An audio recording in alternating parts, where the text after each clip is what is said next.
Bati daw kog naong pangit ko. Hi guys, good morning. This is RJ Pukong. Sa nag-ingon di ay nga dili ko gwapa, pangit ko, itom ko, bati kog naong, o unsa pa na din ha. Well, salamat kaayo. Talagang salamat jud. Sa pagkatinuod lang, kung gusto ko magpagwapa, makapagwapa man ko. Pero dili lang jud ako bet nga magpagwapa. Kay ngano, usa sa mga rason aron dili ko ganahan magpagwapa. Number 1, ang akong ipagwapa, may ako na lang itigom para sa kong mga anak. Kaya sa panahon karon, di naman importante nga magpagwapa ta.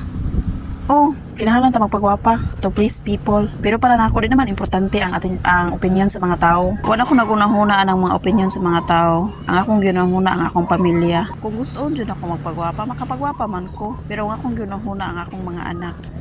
Kay tagpila ang pagpagwapa, ug ako nang ipalit og pagkaon sa akong anak. Ang busog na ng akong mga anak. Yes, bati kog naong. Pero kaning akong naong nga bati, dako kay na akong kalipay.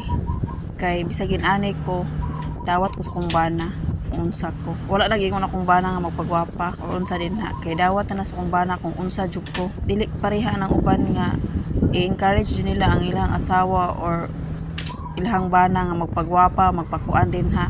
Mga bid kay unsa din ha, dili gwapa. Ako lahi ko.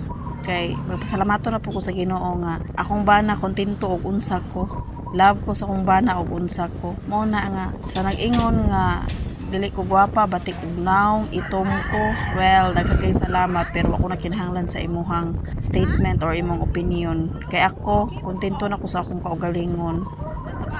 Makita na ko nga malipayon ang akong pamilya, kontento na ko.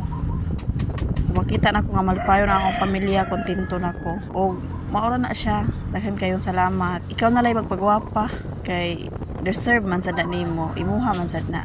Pero para na ako ipagwapa, ako na lang tigumon para iandam para sa kaumaon sa akong anak. Kay dawat naman ko sa akong pag-ako. Og usa pa dawat na po ko sa akong bana. And that's it. RJ Pukong here.